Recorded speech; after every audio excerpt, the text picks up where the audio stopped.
Hello everyone, my name is Quad and welcome to an addition to my video about all the amp firing modes. In that video I showcased the amps and their reliability for absolute starters, but in this one I'll show you the damage buffs for more advanced players as well. I'm sorry if my voice is a bit raspy, but I had to edit this in because I will be making a part 3 video about the part 1 and part 2 comments of this amp miniseries, to clarify some missing information or some things I've gotten wrong, because there is some. I will also go over some mastery rank builds and stuff like that. There is many things to get over: the focus trees, the arcanes, and also the warframes. So let's first start with the focus trees. Madurai's Virtuos Strike is an amazing skill to unlock. It is essentially useless on fast fire rate amps, but extremely useful on low fire rate ones. What the skill does is quite insane. It makes you deal 12% more damage for every second spent in the void mode for the next 8 shots. The damage does stack up into a multiplier shown at the top right of the screen with limitless damage potential, making it insanely powerful. This is exactly why Shraxen and Propa scaffolds are really powerful. They deal huge amount of damage, which can be multiplied even more.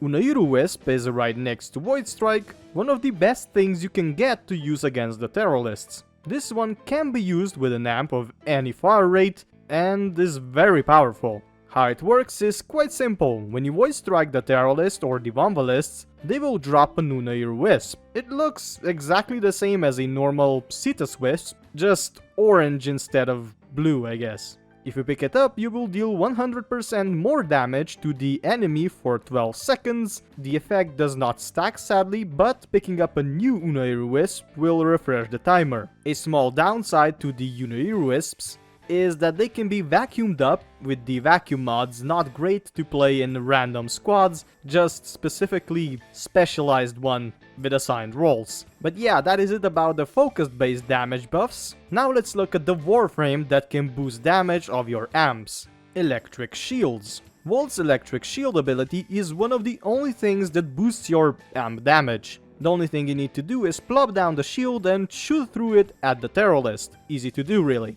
You will do 100% more damage when you shoot through and no more, so modding the shields with additional strength will not work. Stacking shields up also doesn't work, so you will only need one. If you want to use the amp against the normal enemies, you can use any warframe that affects enemies and not warframes, for example Nova's Molecular Prime, Banshee's Sonar, and more. Sadly, no other warframe is useful against the teralyst, just Volt.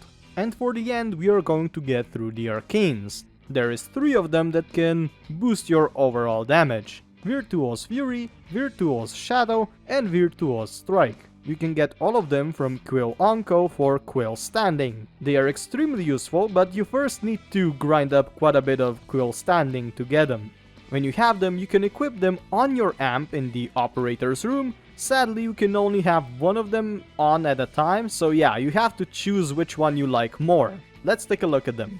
Virtuos Strike is the easiest one to use on fast fire rate amps that have nice critical chance. How it works is quite easy. There is 20% chance you will deal 60% critical damage upon dealing a critical hit. It is great with Clamora Prism, for example, but the damage amplification is not that great. For real, if you're looking for something that is really good, try the other 2 arcanes. Virtuos Fury is another easy amp arcane to use. When shooting with the amp, it has 20% chance to trigger a 30% damage buff for 4 seconds. It is amazing to use with Shraxun Scaffold and Chvak Prism, since they always trigger an impact effect on the teralyst, even with less than 100% status chance. It obviously is nice to use on fast fire rate weapons as well, like Clamora Prism. And the last arcane, Virtuos Shadow, is better than Virtuos Fury and also Virtuos Strike, but it does also require more invested gameplay. Virtuos Shadow has 40% chance to trigger its effect of 60% critical chance for 12 seconds when landing a headshot.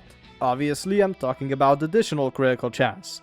While you may think it is hard to land a headshot on the teralyst, it is really not. The only thing you need to do is void dash into the spot that looks like a jellyfish The part with hanging tentacles? I don't know, that's the head. This extra critical chance you can trigger is insanely overpowered. You can also shoot at it with the amp, so yeah, it is not that hard really. Okay, to sum it up very quickly, altogether you can equip one focus tree, Madurai's Virtuos Strike, or Unairus Unairu Wisp, one arcane on the amp, Virtuos Strike, Virtuos Shadow or Virtuos Fury, and also Volt with the electric shields. As far as I know, these are the most common buffs used by people as far as I could search regarding destroying the eidolon shields. There is also other roles that are as important as destroying the shields. Healing and support one, for example, with healing lures and stuff like that. Trinity and Oberon, for example. Limb destroying role with the Necromech, Redeemer Prime, Rubico Prime, and so many other weapons. The only difference is that shield destroying role is probably the most nerve consuming and active. There is so many variables that can go wrong, it is insane sometimes. But yeah, that is really the end of the video. If you have any more ideas for destruction of Eidolon's shields, please leave it down in the comment. Please like, comment, share, and maybe even subscribe as well. And also, have a nice day. Bye guys!